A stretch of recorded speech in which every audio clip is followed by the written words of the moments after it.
آئے گا آپ کو، تو آدھا کر لو اس کو. اور نبی صلی اللہ علیہ وسلم کی خدمت میں ایک کافر آیا، آپ صلی اللہ علیہ وسلم اکرام کرتے تھے چاہے مسلم ہو غیر مسلم. آپ صلی اللہ علیہ وسلم نے اس کو دودھ پلایا.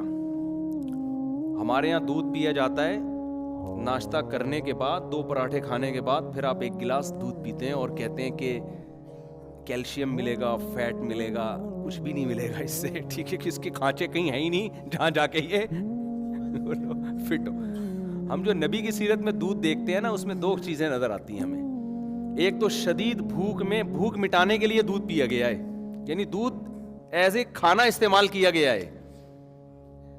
ہمارے ہاں دودھ کو کھانا بولتے ہی نہیں ہے. دودھ جب شدید بھوک لگ رہی ہوگی نا، تو پہلے خوب بریانی اور نہاری طبیعت سے پھوڑنے پھاڑنے کے بعد پھر کہیں گے، کیونکہ حکیم صاحب نے کہا ہے کہ رات کو دودھ پی کے سونا چاہیے، لہذا پھر دودھ پی کے سو کے ایک دن دھماکے کے ساتھ پھٹ پھٹا کے ہلاک ہو جائے گا. تو ہم نبی کی سیرت میں دیکھتے ہیں، غزوہ احد میں دیکھو نا، سب صحابہ کو شدید بھوک تھی. تو حضرت ابو ہریرہ رضی اللہ تعالیٰ عنہ کو نبی نے حکم دیا، یہ دودھ کا ایک پیالہ آیا ہے نا. تو شدید بھوک تھی صحابہ کو، 2-3 دن کے سے بھوک لگ رہی تھی، پیٹ پہ پتھر باندھے ہوئے تھے. تو آپ نے کیا فرمایا؟ حضرت ابو ہریرہ کہتے ہیں کہ ایک ہی پیالہ تھا، تو نبی صلی اللہ علیہ وسلم نے حکم دیا کہ دائیں طرف سے پلانا شروع کرو. تو کہتے ہیں میں نے سوچا کہ میں اتنا مجھے بھوک لگ رہی، میرے حصے میں تو کچھ بھی نہیں آئے گا. اللہ نے برکت اتنی رکھی تو سب نے سیر ہو کے پیا اس کو. حضرت ابو ہریرہ کے برکت دے دی اللہ نے، ایک معجزہ نبی کا ظاہر ہوا. حضرت ابو ہریرہ نے پیا، کہتے ہیں اور پیو اور پیو، سیر ہو گئے حضرت ابو ہریرہ رضی اللہ تعالیٰ عنہ. اس طرح کی اور بہت ساری ہمیں مثالیں ملتی ہیں کہ شدید بھوک میں بھوک کس سے مٹائی ہے؟ دودھ سے. پھر دودھ جزو بدن بنتا ہے اور ایسا ٹھا کر کے جا کے باڈی کو لگتا ہے نا. تو 2 چیزیں نبی نے بھوک میں استعمال کیا. دوسری چیز تازہ دودھ استعمال کیا آپ صلی اللہ علیہ وسلم نے، بوائل دودھ نہیں استعمال کیا، یعنی جہاں تک ہمارے معلومات ہیں تازہ دودھ. اب میرے یہ کلپ چلایا گیا، کسی نے کہا دیکھو لوگوں کو کچا دودھ پینے کا مشورہ دے رہا ہے جراثیم والا. تو دودھ کچا جب پیو جو فوراً نکالو اور فوراً پی جاؤ. اگر رکھ لیا تو پھر کچے کا نہیں. ہم بھی کہتے ہیں بھائی وہ تو ڈاکٹر لوگ بولتے ہیں اس میں. اور پھر خاص طور پہ جو گوالا تو کچا بھی پلا رہا ہے نا، تو اس میں گوالا بھی تو پلا دے رہے ہیں نا دودھ. تو بھینس جتنا دے رہی ہے اس میں گوالا کا بھی اتنا اپنا خون پسینہ شامل ہے، گوبر کی چھینٹیں اور پتہ نہیں کیا کہ اس کو تو لازمی اپنی گائے ہو، اپنی بکری ہو اور تمیز سے تھن دھو کے تمیز سے نکالا ہو تو وہ کچا ہی بہترین ہے. وہ آپ میرے مشورے پہ پی کے دیکھیں، آپ کو بوائل میں اور کچے میں زمین آسمان کا فرق لگے گا. آپ ایسے ٹماٹر ہونا شروع ہو جاؤ گے، پیٹ بہت اچھا ہو جاتا ہے، بہت سارے فائدے ہوتے ہیں. تو ہمارے نبی نے ہمیشہ دودھ حلب الشاتا، دودھ نکالا اور دودھ پیا، کچا پیا ہے. تو یہ 2 چیزیں. خیر، تو میں عرض کر رہا تھا کہ کچھ لوگ آئے آپ صلی اللہ علیہ وسلم کی خدمت میں، تو ان میں غیر مسلم بھی تھا. تو آپ نے اس کا اکرام کس سے کیا؟ بھوک لگ رہی تھی سب کو تو آپ نے دودھ پلایا. انہوں نے 7 پیالے دودھ پیے ہیں اس غیر مسلم نے. پہلے کے پیالے بھی بڑے بڑے ہوتے تھے، 1 پیالہ آپ نے فرمایا اور اس نے کہا اور دوسرا آپ نے فرمایا اور اس نے کہا اور 7 پیالے پی گیا. 8ویں پہ اس نے کہا بس میرا پیٹ بھر گیا، سیر ہو گیا، چلا گیا، مسلمان ہو گیا. وہ نبی کے اخلاق اور آپ کی سیرت کو دیکھ کر اگلے دن دوبارہ آیا، پھر آپ نے دودھ پیش کیا، اس نے 1 پیالہ پیا. آپ نے دوبارہ پیش کیا، اس نے کہا شبعتو، میں سیر ہو گیا ہوں. نہیں یہی بات سمجھ میں. حالانکہ اس کو نبی نے کم کھانے کی ترغیب، اس کو تو اسلام ابھی سیکھنے کا موقع ہی نہیں ملا نا. تو ایسے موقع پہ آپ نے فرمایا الکافر یأکل فی 7 امعاء، کافر 7 آنتیں بھرتا ہے. والمؤمن یأکل فی معا واحد، مومن 1 آنت بھرتا ہے.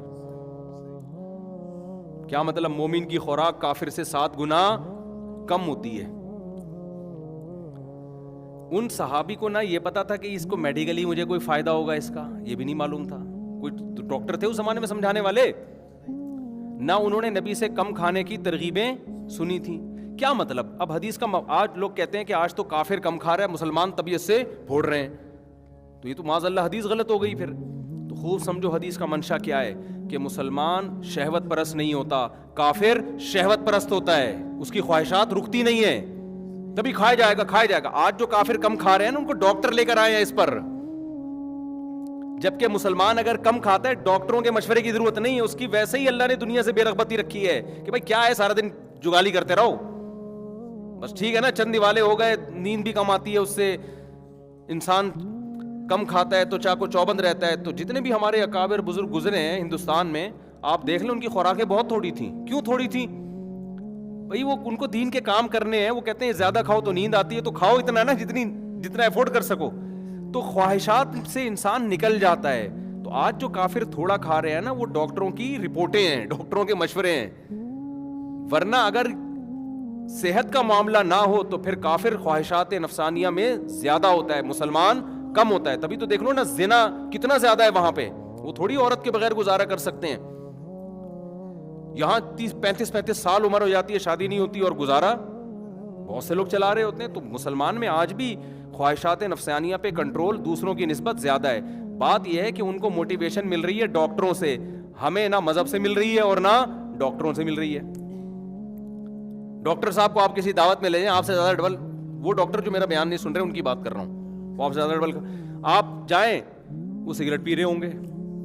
تو آدمی کہتا ہے یار جب اتنی نقصان دہ تو یہ کیوں پی رہا ہے بھائی؟ ٹھیک ہے نا. تو اب خوب سمجھو, نبی صلی اللہ علیہ وسلم نے کیا فرمایا؟ مسلمان ایک آنت بھرتا ہے اور کافر 7 آنتیں بھرتے ہیں, یعنی اس میں خواہشات نفسانیہ کم ہوتی ہیں. تو آپ نے ان صحابی کو اپریشیٹ کیا کہ نہیں کیا؟ اگر یہ عمل غلط ہوتا تو آپ ان سے کہتے کہ تم جب کافر تھے تو تم نے 7 پیالے پیے تھے, تم نے اسلام قبول کر کے صرف 1 پیالہ پیا, یہ بالکل ٹھیک نہیں ہے, اس سے تمہارے جسم میں کمزوری ہو جائے گی. نا نا نا نا.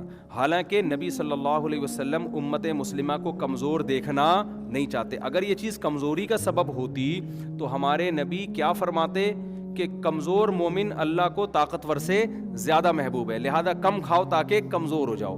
ہم تو یہ دیکھتے ہیں پیغمبر کی سیرت میں کہ آپ نے فرمایا المؤمن القوی احب الی اللہ من المؤمن الضعیف. کمزور مومن, طاقتور مومن اللہ کو کمزور سے زیادہ محبوب ہے. اس کا مطلب ہمارے نبی ہمیں طاقتور دیکھنا چاہتے ہیں, کمزور نہیں دیکھنا چاہتے, پھر بھی کم کھانے کی ترغیب دے رہے ہیں. تو میڈیکلی اکارڈنگ ٹو اسلام یہ پروو ہو گیا کہ کم کھانے سے طاقت زیادہ آتی ہے. یہ ثابت ہو گیا کہ نہیں ہو گیا؟ دونوں چیزوں کو اگر آپ ملاؤ. پھر اگر کوئی ڈاکٹر کہتے کہ پھوڑتے جاؤ, کہتے نہیں ہے ڈاکٹر, میں ایک مثال دے رہا ہوں. اس کا مطلب بھائی تم ہمیں وہ بات بتا رہے ہو جو اسلام کی تعلیمات کے بالکل اگینسٹ ہے. تو آپ کی تحقیق کل بدل سکتی ہے. آپ کی تحقیق کیا ہو سکتی ہے کل؟ ہمارے نبی نے کم کھایا, اور کتنی زوجہ کی آپ کی ایک وقت میں 9. صحابہ کم کھاتے تھے اور اتنی بھاری بھرکم تلواریں اٹھا کے میدان جنگ میں لڑتے تھے. تو میں 2-3 باتیں بتا رہا تھا کہ پہلی بات, گوشت کو خوراک کا حصہ بناؤ, یہ ہمارے مذہب کی ترغیب ہے. ڈاکٹر کہتے ہیں اگر کوئی نارمل ہے, اگر ہاں کوئی کسی کو ہارٹ پیشنٹ بن گیا ہے, اس کو ڈاکٹر منع کر رہے ہیں, تو پھر وہ جانے ڈاکٹر جانے. اسلام تو نارمل لوگوں کی بات کر رہے ہیں نا. ابے کوئی شوگر پیشنٹ بن گیا, اس کو تو کھجور بھی نقصان دے گی نا. جو پیشنٹ نہیں ہے ان کی بات کر رہا ہوں میں. دوسرا کام, بلکہ اس کو تو شہد بھی نقصان دے گا. دوسرا کام, پہلا تو گوشت ہو گیا, میں آپ کو اسلام کی روشنی میں صحت کا نسخہ بتا رہا ہوں. دوسرا کام کیا ہے؟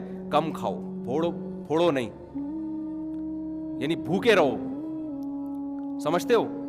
اور تیسرا کام حدیث میں آتا ہے اللہم انی اعوذ بک من الکسل. آپ صلی اللہ علیہ وسلم نے سستی سے پناہ مانگی ہے. صحابہ سارے چست تھے, گھوڑے سے تیز سلمہ ابن اکوع دوڑا کرتے تھے. آپ نے ان سے یہ نہیں فرمایا کہ تمہاری رفتار اتنی تیز کیوں ہے, اتنی تیز کیوں دوڑتے ہو بھائی, کہ گھوڑا پیچھے رہ جاتا ہے تم آگے نکل جاتے ہو. بلکہ اس کو اپریشیٹ کیا گیا. صحابہ تیر اندازی سیکھ رہے ہیں, گھڑ سواری سیکھ رہے ہیں, بھاگ رہے ہیں, دوڑ رہے ہیں, اور سستی سے پناہ مانگی گئی. تو تیسری چیز کیا ہے؟ فزیکل ایکٹیویٹی, جس کو ہم آج کی اصطلاح میں کیا کہیں گے؟ Physical activity. حدیث میں آتا ہے ایک دفعہ مدینہ میں خطرہ ہوا کہ کسی نے حملہ کیا ہے. خطرہ یعنی کوئی خبر پھیلی. صحابہ کہتے ہیں آپ صلی اللہ علیہ وسلم گھوڑے کی پشت پہ بیٹھ کے اتنی رفتار کے ساتھ گئے ہیں نا دیکھنے کے لیے کہ واقعی یہ خبر صحیح ہے یا غلط ہے, اور بہت تیز رفتاری کے ساتھ آپ صلی اللہ علیہ وسلم دیکھ کر آئے. تو آج فزیکل ایکٹیویٹی کیا ہو گئی ہے؟ اب گھوڑے تو ہیں نہیں, کیا آپ گھوڑے پہ بیٹھیں, گھوڑے پہ بیٹھنے میں کتنی طاقت, پھر گھوڑا بھاگتا ہے, ہڈیاں ہلتی ہیں. گھوڑا جتنا تھکتا ہے اتنا ہی بندہ تھک جاتا ہے. پھر پیدل بھی بھاگتے تھے لوگ, چلتے بھی تھے, بھاگتے بھی, لمبے لمبے پیدل سفر ہوتے تھے. تو آج نہ جاگنگ ہے نہ واکنگ. کھوپڑی شریف میں بات آ رہی ہے کہ نہیں آ رہی ہے؟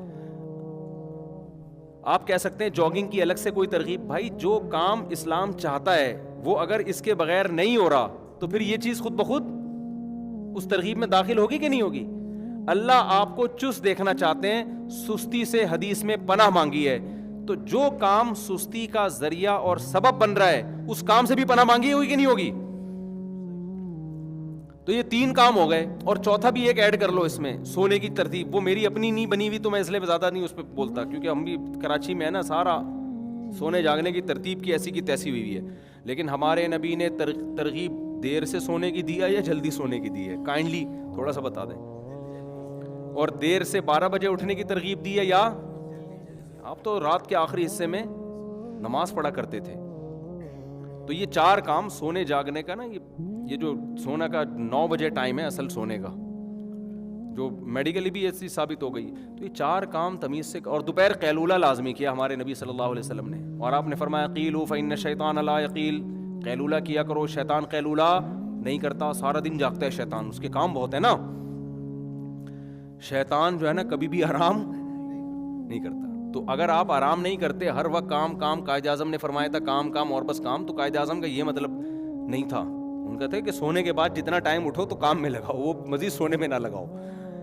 تو آپ نے کیا کیا کہ وہ سارا جو ہے نا, ہر وقت لوگ پاگلوں کی طرح جو پیسہ کمانے میں لگے ہوئے ہیں نا, وہ ہر وقت پاگلوں کی طرح پیسہ کمانے میں لگے ہوئے ہیں, سوتے ہی نہیں ہیں. اور سوتے ہیں تو موبائل پہ لگے رہتے ہیں, پھر موبائل تو ظاہر ہے نیند کو غائب کر دے گا. تو ہمارے نبی صلی اللہ علیہ وسلم گہری نیند سوتے تھے. حدیث میں آتا ہے آپ صلی اللہ علیہ وسلم کے نا ہلکے سے خراٹوں کی آواز آتی تھی. جب یہ گہری نیند ہوتی ہے نا تو ناک سے نا آپ صلی اللہ علیہ وسلم کے معمولی سے خراٹوں کی آواز, یہ جب گہری نیند ہوتی ہے تو پھر ایسی آواز آتی ہے.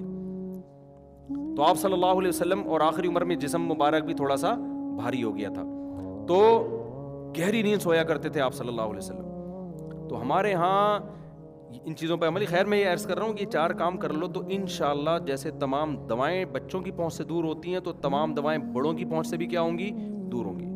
پھر جب پیاس لگے پانی پیو, جی نیچرل لائف. اس کے بعد اگر پھر کوئی خدا نخواستہ بیماری ہوتی ہے, پھر ڈاکٹر جتنے گلاس کا مشورہ دے رہا ہے اس کے مشورے پہ اتنے پی. اس سے پہلے ڈاکٹر کو کہ خام خواہ کے مشورے لینے کی میرے بھائی کوشش نہ کرو. خام خواہ کا جو ہے نا خطرناک ہو جائے گا, وہ ایسا نہ ہو ریسرچ کی بھینٹ چڑھا دے, کل وہ ریسرچ کیا ہو جائے. اب مثال کے طور پر وہ جو اب تک سبزی کھا رہے ہیں, 15 سال پہلے میری ملاقات ہوئی تھی ان سے, وہ سبزی کھا رہے تھے, کہہ رہے تھے گوشت نہیں کھانا چاہیے, چکن بھی نہیں کھا رہے تھے وہ.